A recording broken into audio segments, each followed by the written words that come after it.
आज साधना का 99 दिन हो गया। तारीख 12 फरवरी सन 2022।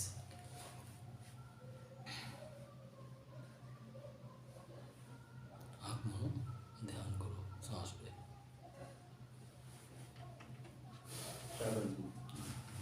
जो लोग नए आए हैं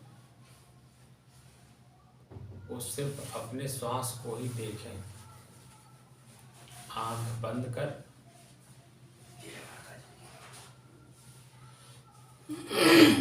और अपने ही श्वास को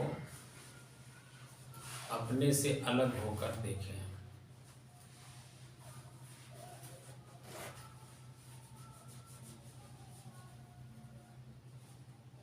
इसी का अभ्यास करेंगे। अपने ही श्वास को अपने से अलग होकर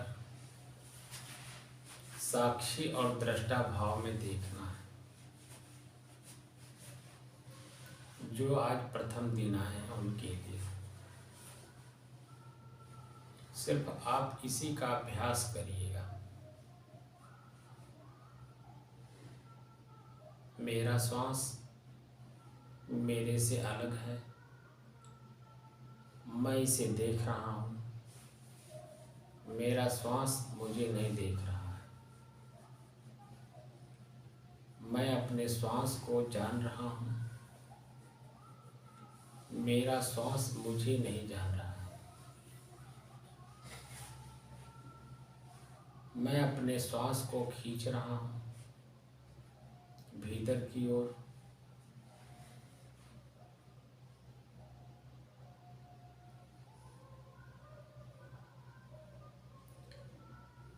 श्वास को भीतर खींचते समय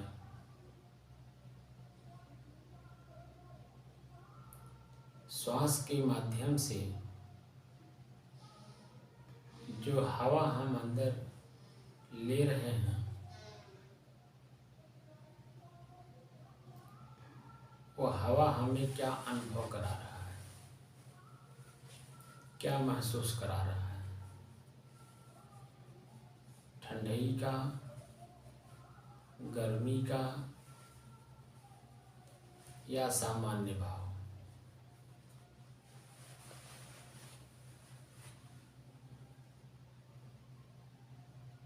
बस सिर्फ देखना है, तटस्थ होकर, अलग होकर। इसी का अभ्यास आप बढ़ाइए। जितना ही हमारा ये अभ्यास बढ़ता है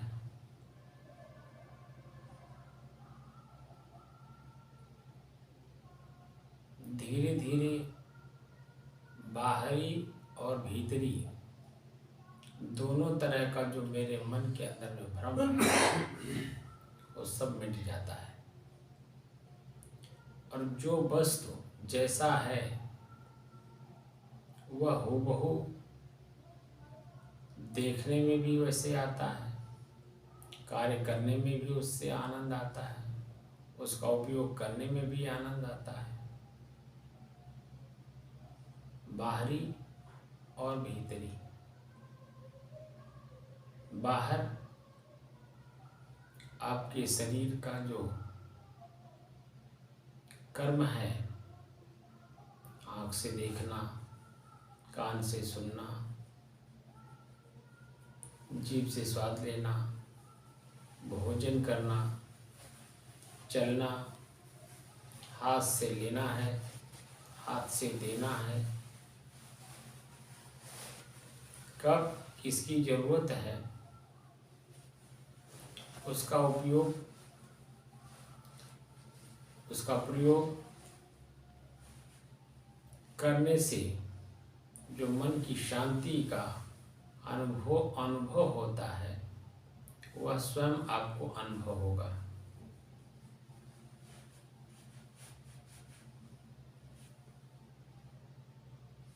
जो लोग शुरू से कर रहे हैं,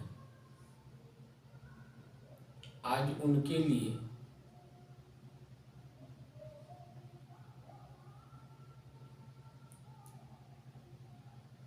एक महत्वपूर्ण वस्तु का अनुभव कराना चाहता हूँ।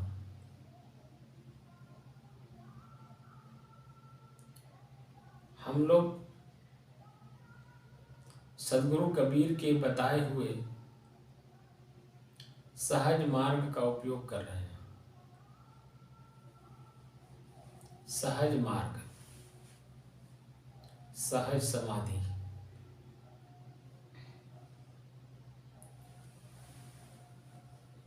आज उन्हीं के वचनों पर जो अभ्यास ये बढ़ रहा है, उस अभ्यास के द्वारा जो बाहर का ललक था, इच्छा थी, वह अपने आप समाप्त हो रहा है। बाहर से आपको समाप्त करने की जरूरत नहीं पड़ रही, यानी किसी ग्रंथ के माध्यम से, प्रवचन के माध्यम से, सत्संग के माध्यम से उसकी जरूरत नहीं लग रही है।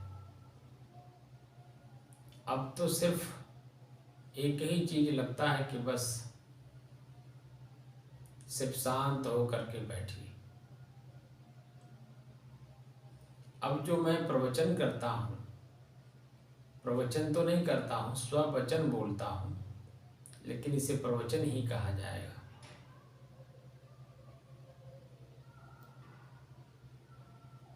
वैसे परवचन का मतलब पर दूसरे का वचन दूसरे को सुना देना, उसका उपयोग अपने स्वयं न करना, तो उसे परवचन कहते हैं। सत्संग का मतलब होता है सत्य का संग हम स्वयं कर रहे हैं, जो मुझे उससे प्राप्त हो रहा है, सुख दुख, मन की शांति या मन अशांत है, जो कुछ भी मुझे प्राप्त हो रहा है, एक दूसरे से शेयर यानी आदान प्रदान करने का नाम सत्संग है। हम लोग सत्संग करने के लिए बैठे हैं। सत्य क्या है, आज उसी पर चर्चा करेंगे। सत्य क्या है? सद्गुरु कबीर साहब के पास दो लोग आपस में बाहरी चर्चा करते हुए पहुंच गए, जिसे वाद विवाद कहते हैं। वाद विवाद करते हुए उनके पास पहुंचे। दो लोग आपस में ही अपनी बात मनवाने के लिए तर्क वितर्क करते हैं, वाद विवाद करते हैं, लेकिन कोई किसी की सुनने वाला नहीं, क्योंकि मन शांत नहीं है, शांति का अनुभव नहीं है। इसीलिए उस शब्द के उधेड़-बुन में पड़े रहते हैं। एक ने कहा सद्गुरु कबीर साहब के पास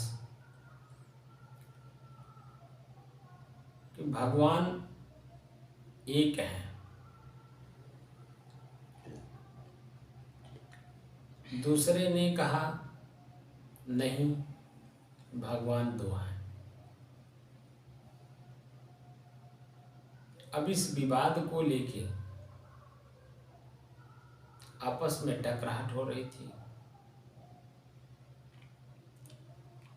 सद्गुरु कबीर साहब ने दोनों को समझाया, दोनों की बातों को सुना, सुन करके दोनों की उलझन को समाप्त किया और उन्होंने कहा, एक कहो तो है नहीं, भगवान एक है, जो सृष्टि का रचयिता है, सृष्टि को चलाता है, एक कहूँ तो है नहीं, वो है ही नहीं। क्योंकि भगवान जो शब्द का प्रयोग हुआ है उसमें 5 भगवान हैं, माटी, पानी, आग, हवा, आकाश। पांचों तत्वों मिल करके सृष्टि का जो क्रिया है वो अपना अनवरत कर रहे हैं, अनवरत चल रहे हैं। तो एक कहो तो है नहीं, भगवान और ईश्वर एक ही हैं, ये कैसे कहा जा सकता है? क्योंकि और दो कहो तो गार, चेतना दो है ये मैं कहूँ, भगवान और ईश्वर दोनों ही चेतना हैं, तो दोनों चेतना वाले हैं नहीं।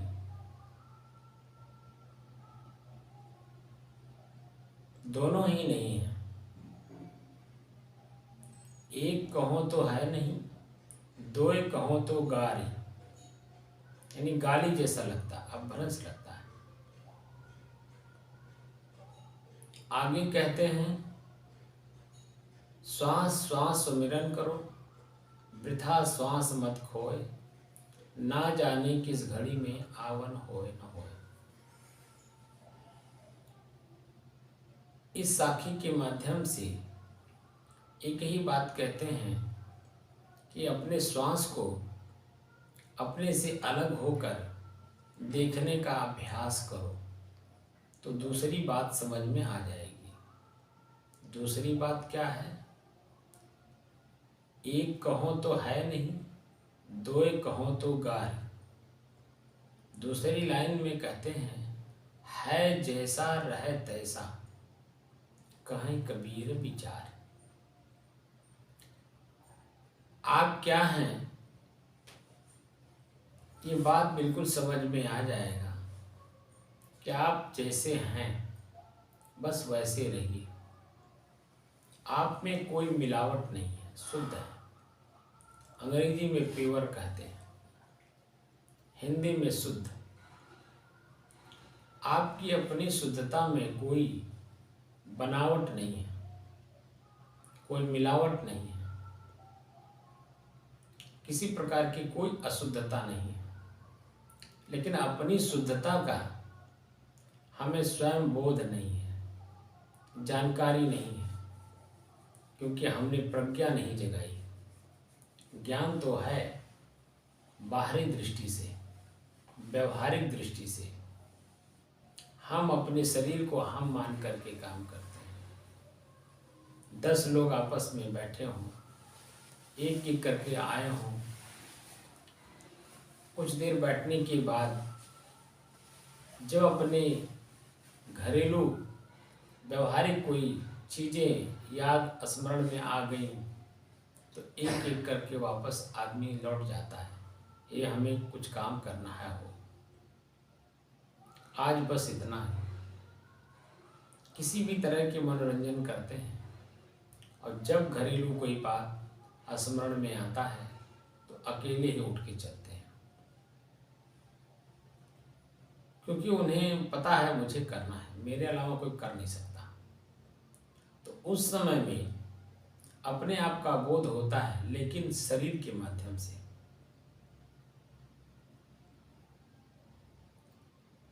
शरीर मैं हूं नहीं। अब अपने को यहां पहचानना है, प्रज्ञा जगाना है। प्रज्ञा अंग्रेजी में प्रैक्टिकल को कहते हैं। प्रैक्टिकल अपने आप को जानना है, और जानना ही नहीं बल्कि उसी में अस्थायी रूप से स्थापित होना है, जिससे एक जन्म मरण का जो कारण है उससे हम अलग होकर दुख सुख से परे हो जाएं। हमारे जीवन में दुख और सुख नाम की कोई वस्तु न रह जाए। तो जो चीज जैसी है उसे वैसे स्वीकार करने में ही अस्थायित्व तो आता है। जो वस्तु जैसी है उसे वैसे स्वीकार न करने से मन में शंका रहती है। और शंका ही भूत है, वही आगे चल करके आपको नाना प्रकार का कष्ट और पीड़ा देता है। आज 99 दिन में आप लोगों ने बहुत कुछ अनुभव किया,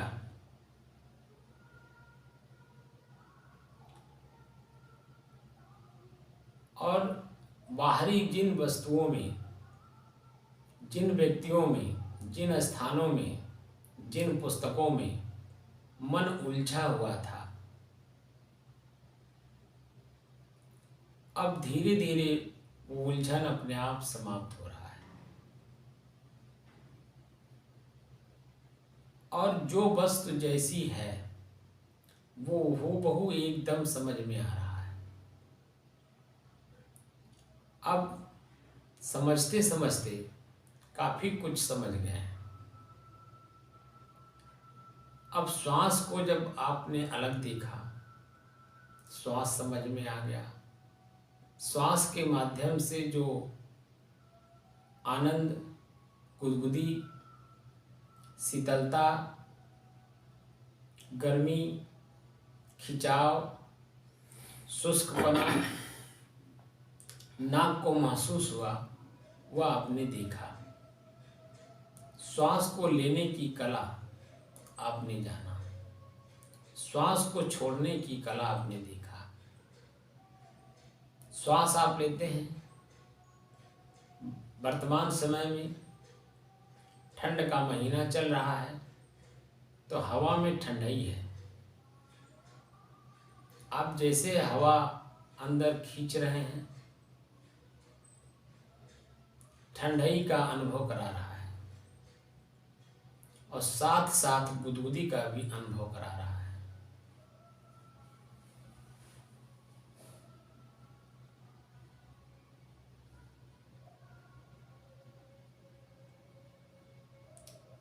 इस चीज को आपने देखा अपने ही मन के द्वारा, तो जो चीज जैसी है वो अपने आप समझ में आ रहा है। वर्तमान समय फरवरी का महीना, पहला सप्ताह,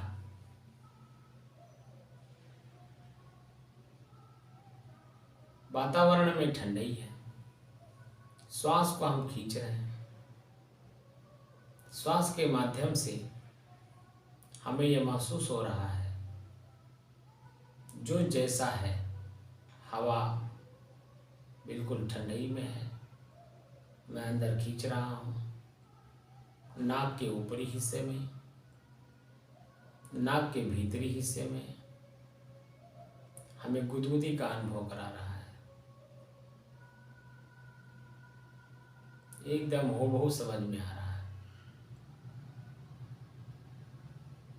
तो अब देखने वाला और दिखाई देने वाला दो वस्तु समझ में आ गई। जो श्वास है वो एक वस्तु है, श्वास को लेने वाला, छोड़ने वाला, समझने वाला मैं चेतन, इस श्वास से मैं अलग, मैं इसे जान रहा हूं, मैं ही इसे देख रहा हूं, मैं ही इसे समझ रहा हूं, और इन तीनों से परे मैं अपने आप को भी समझ रहा हूं, मैं चैतन्य हूं।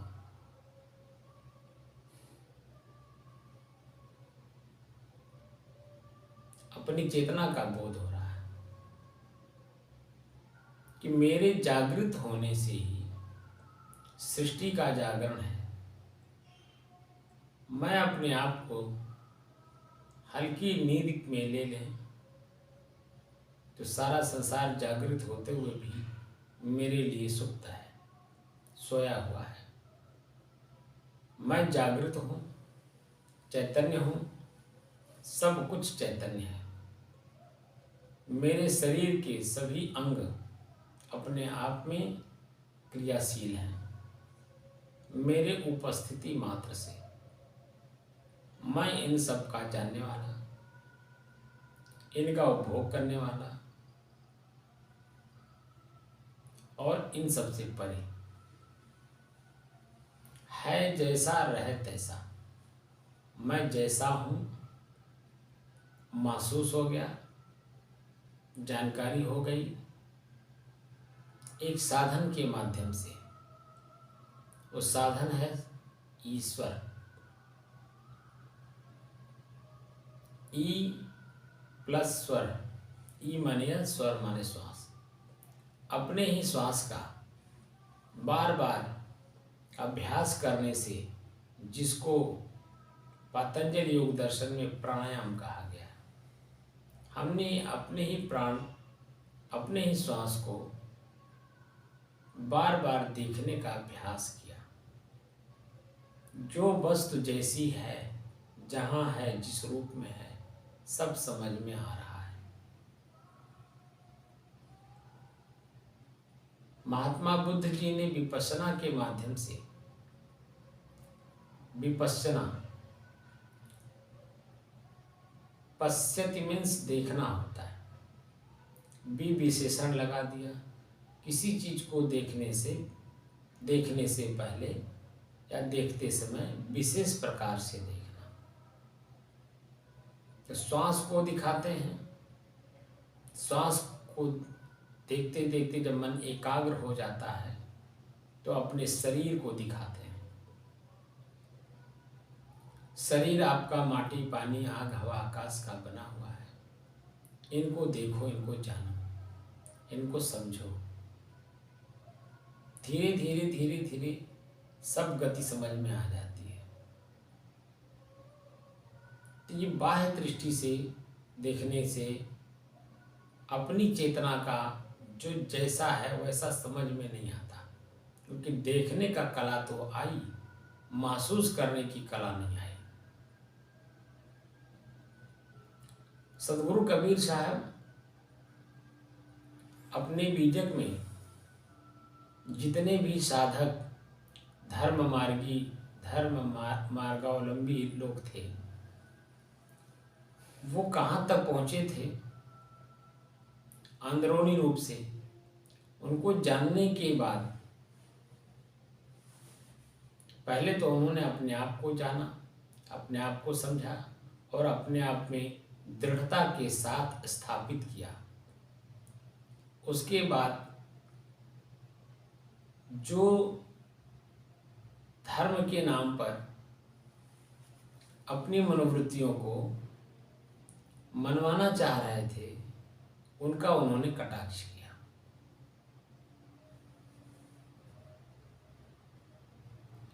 लेकिन महात्मा बुद्ध का कहीं नाम नहीं लिया, क्योंकि साधक थे। साधक एक दूसरे की भाषा को जानता है। जैसे व्यवहार में आप लोग कहते हैं सहज भाव में, खग जाने खग ही कह भाषा। तो साधक अपनी साधना के माध्यम से साधक की भाषा को समझ जाता है।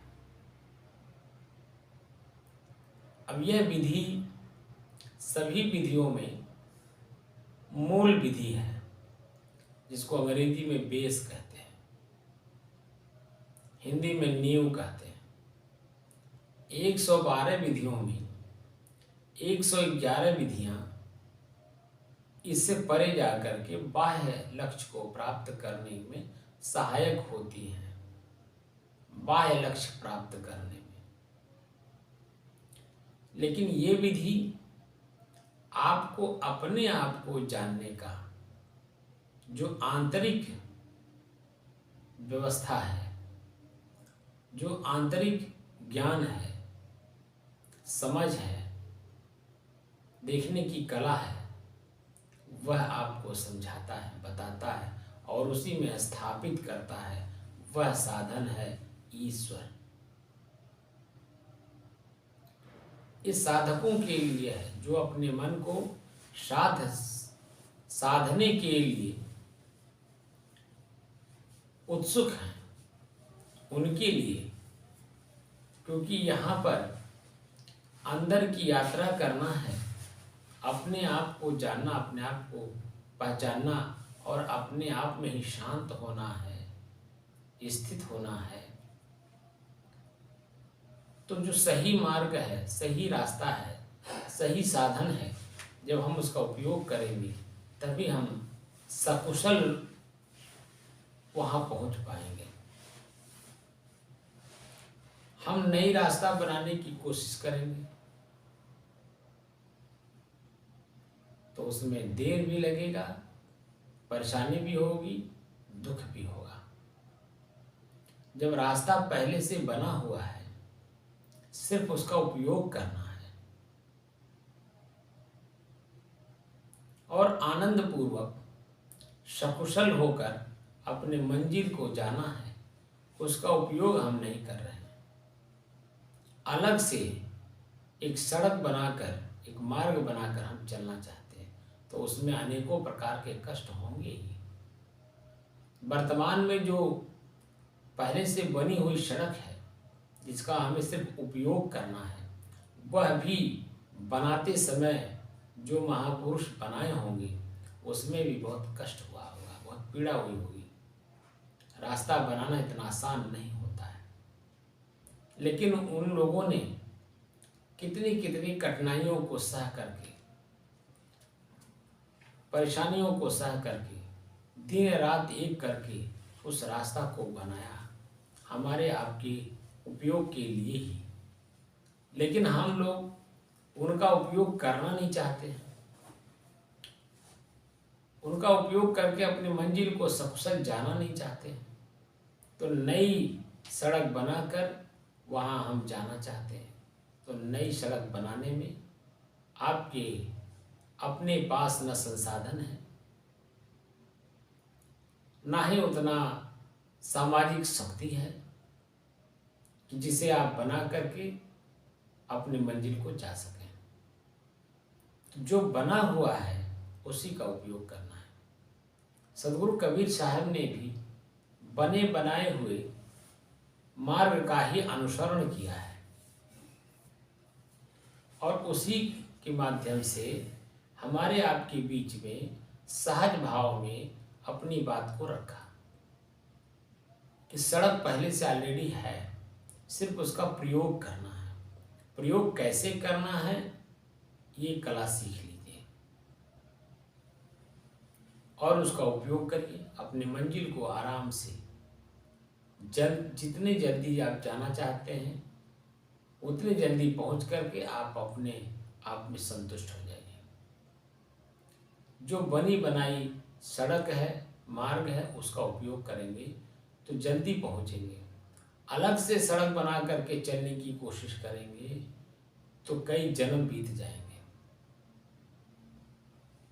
आज जो बनी बनाई सड़क है उसका उपयोग करेंगे।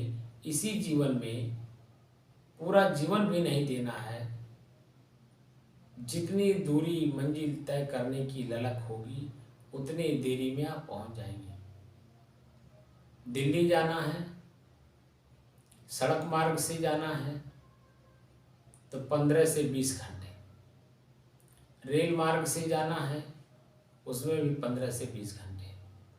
हवाई जहाज से जाना है 2 से 2.5 घंटे, 3 घंटे। अब आपको किस मार्ग से जाना है उस रास्ते का प्रयोग करिए। उसका जो नियम है उस नियम को पालन करिए। आराम से 15 से 20 घंटे में रेल मार्ग से, सड़क मार्ग से 3 से 4 घंटे में हवाई जहाज के माध्यम से आप पहुंच सकते हैं, क्योंकि वो ऑलरेडी पहले से बना हुआ है। दिल्ली जाना चाहते हैं लेकिन अपना मार्ग बना करके जाना चाहते हैं तो सड़क बनाने में कितना समय लगता है आप समझ सकते हैं। रेल बनाने में कितना समय लगेगा आपको समझ सकते हैं। तो जब रेल और सड़क बनाने में जब समय लगेगा तो हवाई जहाज बनाने में कितना समय लगेगा। आपका पूरा जीवन खपत हो जाएगा और इसी जीवन में उसे प्राप्त करना है, क्योंकि जब ये शरीर ही नहीं रहेगा तो उसका आनंद कैसे लेंगे इस शरीर के माध्यम से। क्योंकि शुरू तो आपने इसी शरीर से किया है और आखिरी भी इसी शरीर से होनी चाहिए। शरीर आखिरी हो जाता है लेकिन आपका मंजिल नहीं मिलता है। हम लोगों को बहुत अच्छा समय मिला हुआ है, सत्संग के माध्यम से रास्ता बना हुआ है, सिर्फ उपयोग करना है। उसके नीति नियम में हमें चल करके अपने मंजिल को जल्दी से जल्दी प्राप्त कर लेना है, और वह भी सकुशल। सकुशल का मतलब ही होता है किसी प्रकार का मानसिक, शारीरिक, आर्थिक और सामाजिक बुराई जीवन में ना आने पाए, इसी को सकुशल कहते हैं। इसी जीवन में जो रास्ता बना हुआ है पहले से, आज के दसों हजार वर्ष पहले ऋषि, महर्षि, संत, महात्मा वो रास्ता बना दिए हैं। हम लोग खुद व्यक्तिगत अपने मन की चालाकी में, चतुराई में नया रास्ता बना करके चलने की कोशिश कर रहे हैं, इसलिए दुखी और पीड़ित ही रह जा रहे हैं। हमारे पूर्वज हम लोगों पे दया किए हैं, जिस रास्ता को चल करके उन्होंने अपनी मंजिल को प्राप्त किया है, वह लेख के रूप में, सूत्र के रूप में, एक बीजक के रूप में, ग्रंथ के रूप में हम लोगों के बीच में रख कर गए हैं।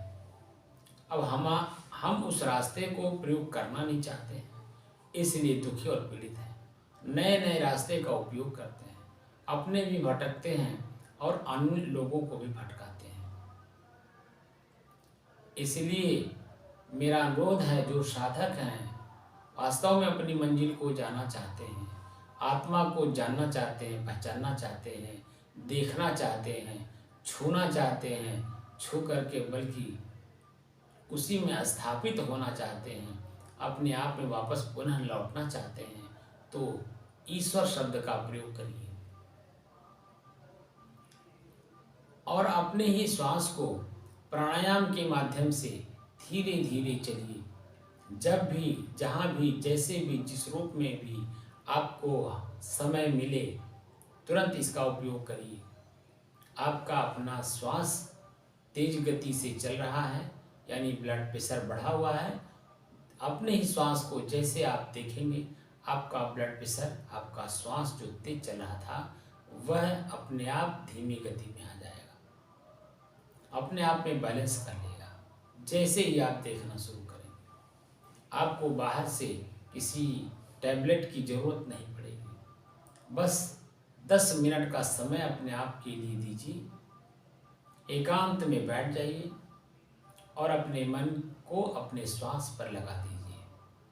अपने ही श्वास को देखना शुरू करिए। देखने की जो कला है वो यही है कि अपने से अलग होकर के अपने श्वास को देखें, साक्षी और दृष्टा भाव में। आधार वेदना और संवेदना, हमारा जो श्वास चल रहा है, श्वास के माध्यम से मन को वेदना प्राप्त हो रहा है या संवेदना। वेदना कष्ट को कहते हैं और संवेदना सुख को कहते हैं। हमारे अपने श्वास के माध्यम से मेरे मन को क्या प्राप्त हो रहा है, कष्ट या सुख।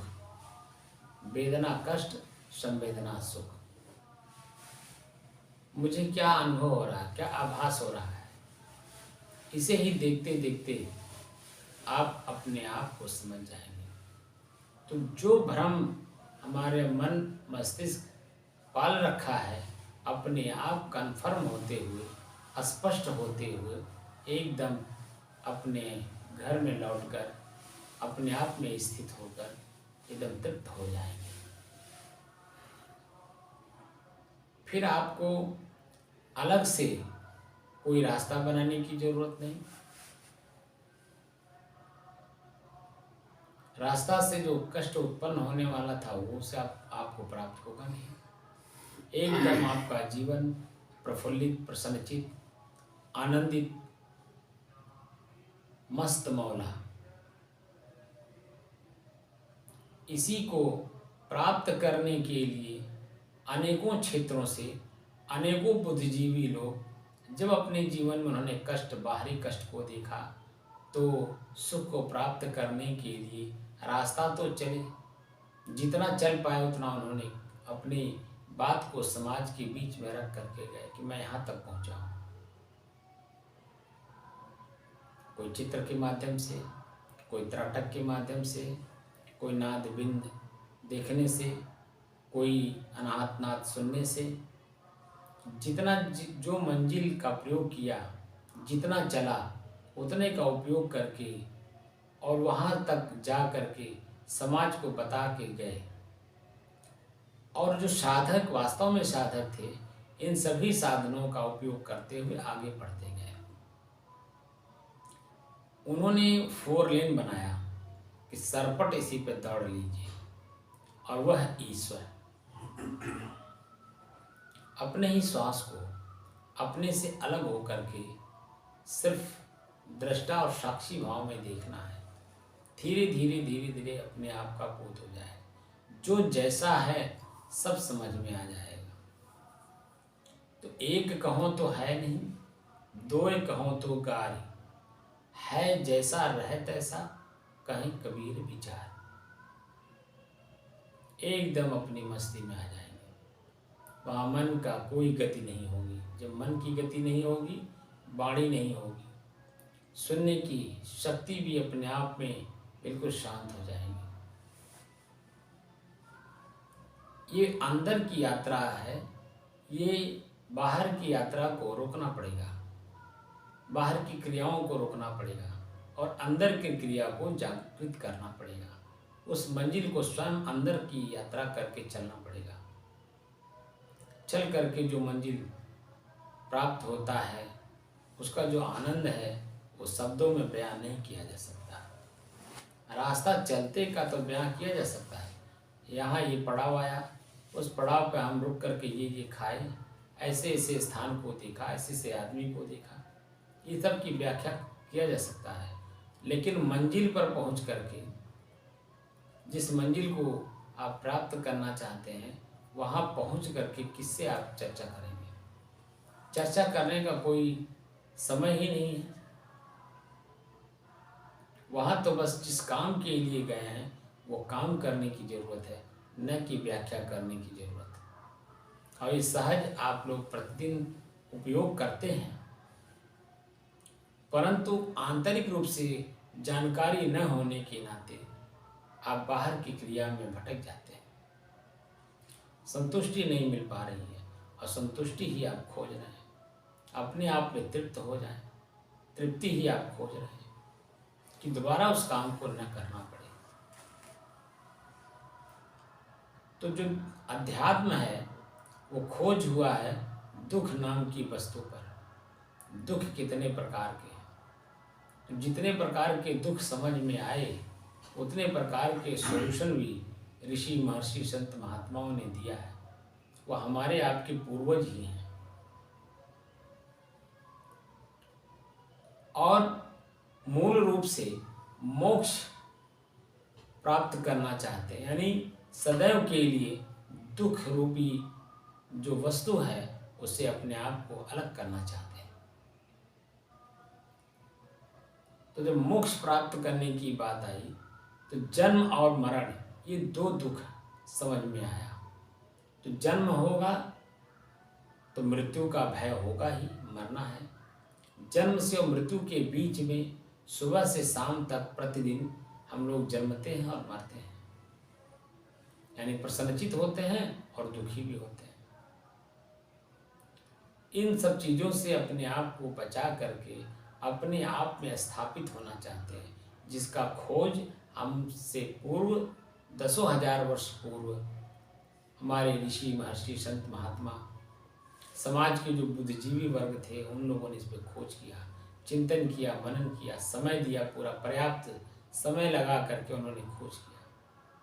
और खोज करके जो संसाधन हम लोगों को दे गए हैं, वेद के रूप में, उपनिषद के रूप में, श्रुति के रूप में, स्मृति के रूप में, गीता के रूप में, बीजक के रूप में, उनका हम उपयोग करें और उपयोग करके अपने सही मार्ग को, सही मंजिल को हम पहुंच जाएं,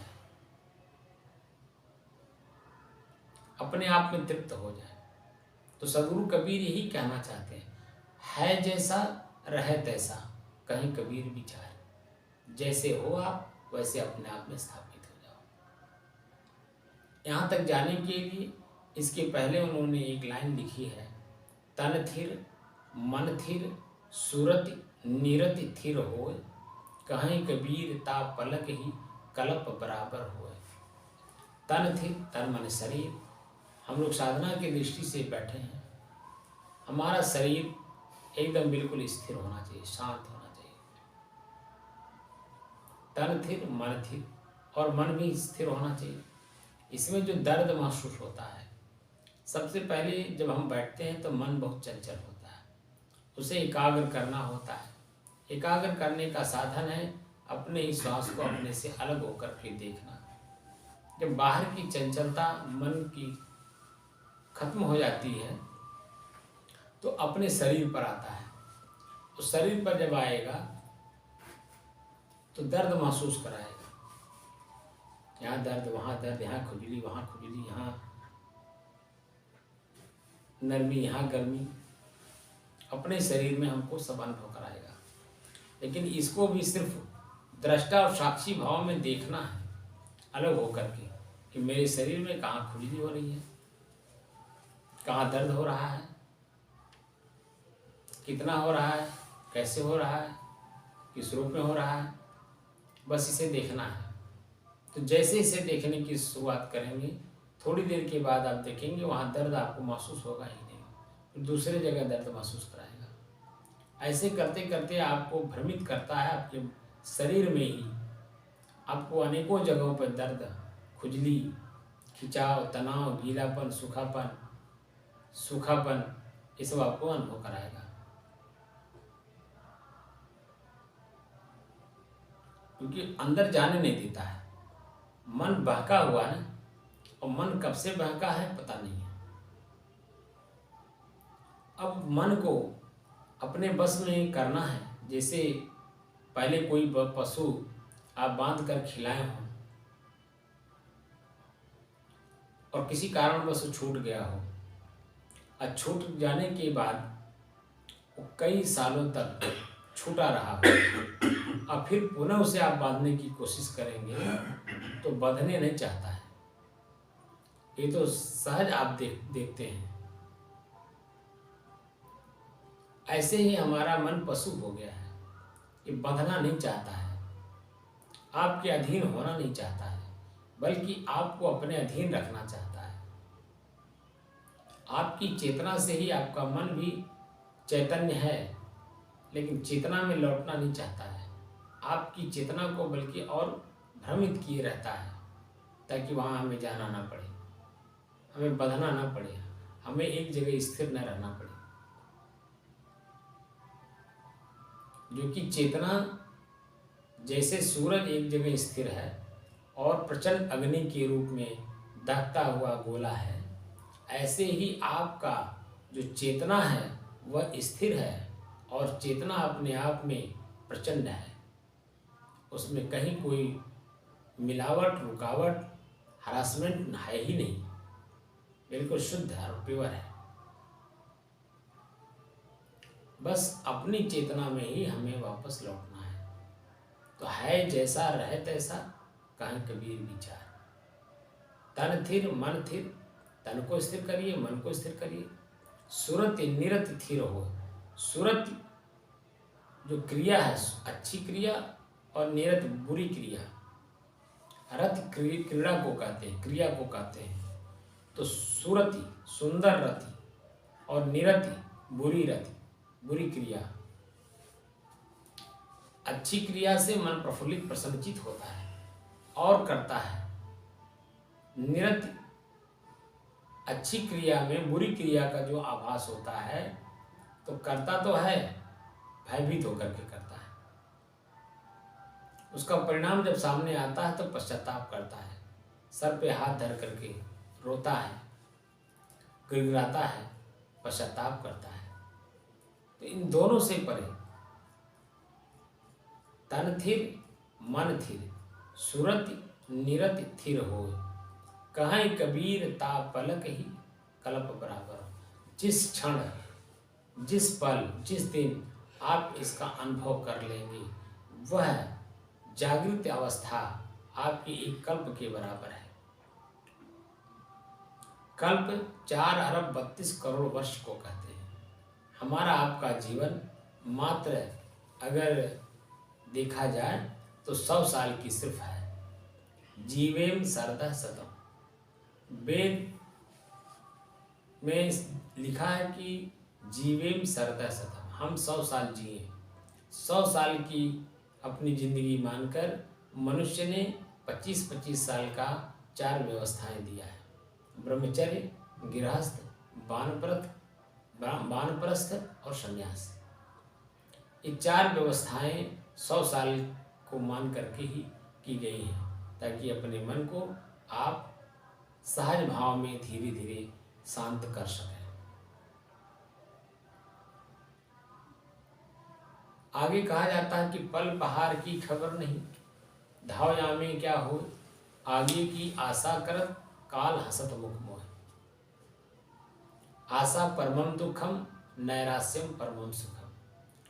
अब इस साधन के उपयोग से आपको बाहर का साधन न उपयोग करना है, न बाहर की मंजिल को प्राप्त करना है, बल्कि आपकी मंजिल मिली मिलाई है, उसी में सिर्फ स्थापित होना है। अपनी स्थिति को बना करके रखना है, अपने आप में अपनी चैतन्यता का बोध करके तब समाज का भी सेवा करना है, शरीर का भी सेवा करना है।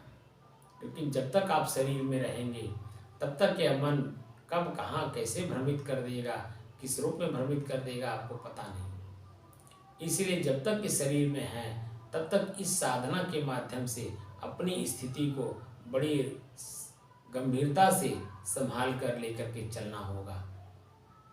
क्योंकि जब तक आप शरीर में रहेंगे तत्काल तो आप मर नहीं गए, तत्काल शरीर आपने छोड़ नहीं दिया, तत्काल आपकी स्थिति स्थायी रूप से स्थापित नहीं होती है, धीरे धीरे कोई चीज़ स्थापित होती है।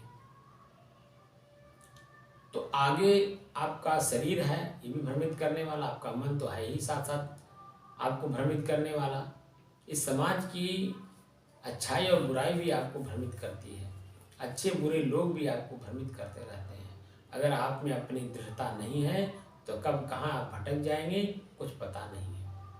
इसीलिए इसको बार बार करने की बात किया जाता है ताकि अपनी चेतना बनी रहे।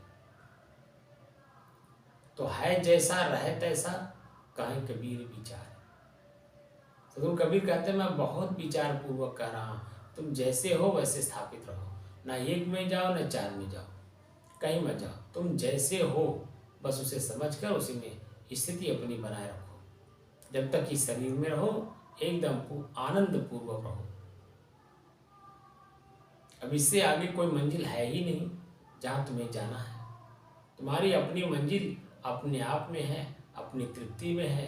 बस आप अपनी तृप्ति समझ लो, उसमें स्थापित हो जाओ, बस आगे कोई मंजिल है ही नहीं।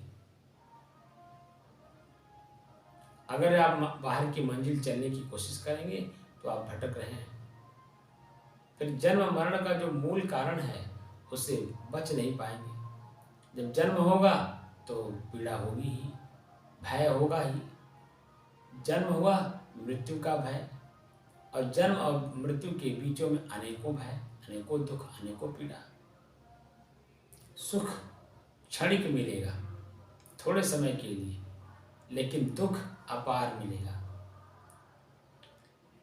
इसीलिए वैराग्य की जरूरत है। वैर और राग। आपको घर द्वार नहीं छोड़ना है, कहीं जंगल नहीं जाना है। जहाँ हैं, जैसे हैं, जिस रूप में हैं वहीं समझकर अपने कार्य को करना है। अपने शरीर का उपयोग उसी तरह से करना है। बैर और राग, किसी से ना बैर करना है ना किसी से राग करना। पुत्र में राग करते हैं तो अन्य बच्चों को हम गाली देते हैं, मारते हैं, और जब पुत्र भी दूसरे पुत्र की तरह दिखाई दे तब समझिए कि आप सही दिशा चलेंगे।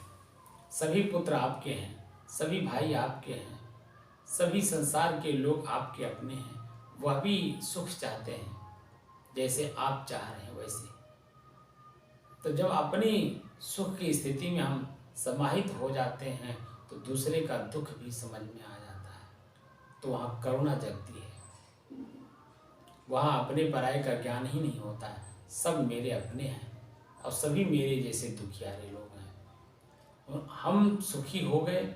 अब इन लोगों को भी कौन सी युक्ति बुद्धि लगाएं, ये लोग भी ये काम को, इस अभ्यास को करें, इस साधना का उपयोग करें और अपने आप को तृप्त कर लें। जो खोज रहे हैं ये खुद अपने आप में हैं, लेकिन ये बाहर खोज रहे हैं इसलिए दुखी हैं। आज 99 दिन में बीतने के बाद हमने इस बात का प्रयोग किया कि अपने को ही समझना है। बाहर देख करके चलने के लिए आपके शरीर का उपयोग करना है। भोजन देना है, कितना देना है, कब देना है, कैसे देना है, किस रूप में देना है।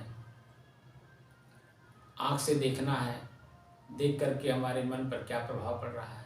कान से सुन करके मेरे मन पर क्या प्रभाव पड़ रहा है। जीभ से स्वाद लेकर के मेरे मन पर क्या प्रभाव पड़ रहा है, अच्छा या बुरा, हानि या लाभ, सुख और दुख। वो बाहर की वस्तु हमें भटकाने की कोशिश करती है। इसीलिए अपने शरीर के अंगों पर, उनकी क्रियाओं पर बड़ी सावधानी के साथ चलना होगा।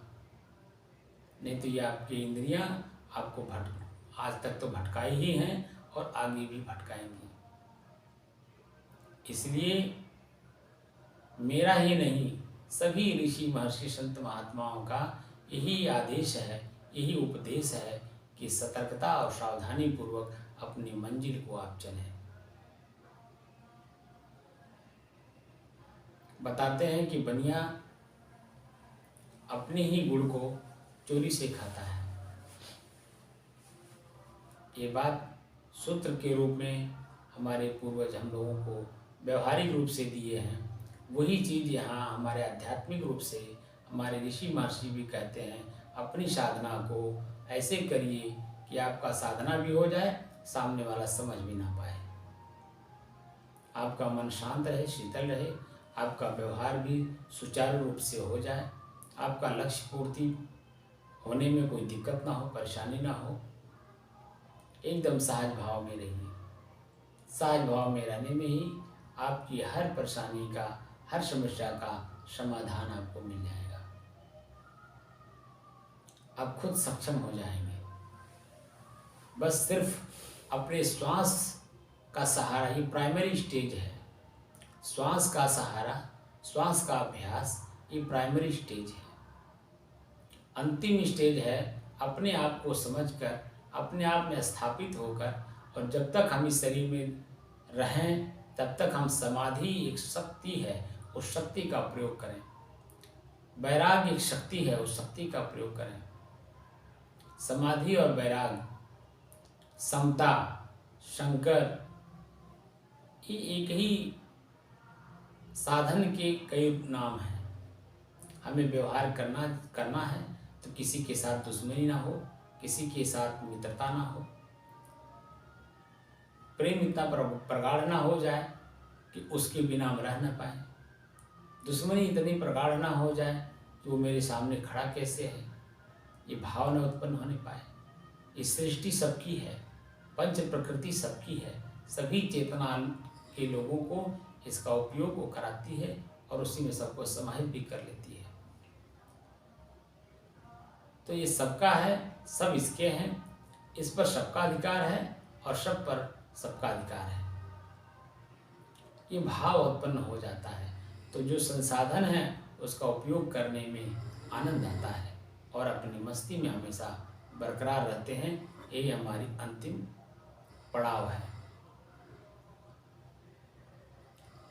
अपने ही श्वास को अपने से अलग होकर देखने की कला इसीलिए सिखाई जा रही है कि अपने आप में समाहित होने में हमें किसी प्रकार की कोई दिक्कत नहीं होगी। अपने मन को अपने अधीन करके इससे अच्छे कार्य करवाइए और मन को बिल्कुल प्रफुल्लित और प्रसन्नचित रखिए। यही मेरा मुख्य उद्देश्य है।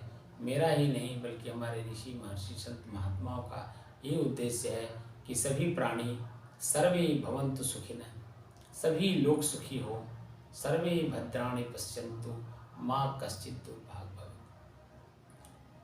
सभी लोग अपने आप में स्थापित हों, अपने सुख को समझें और सबको सुख दें, यही मेरा मुख्य उद्देश्य है। साहिब।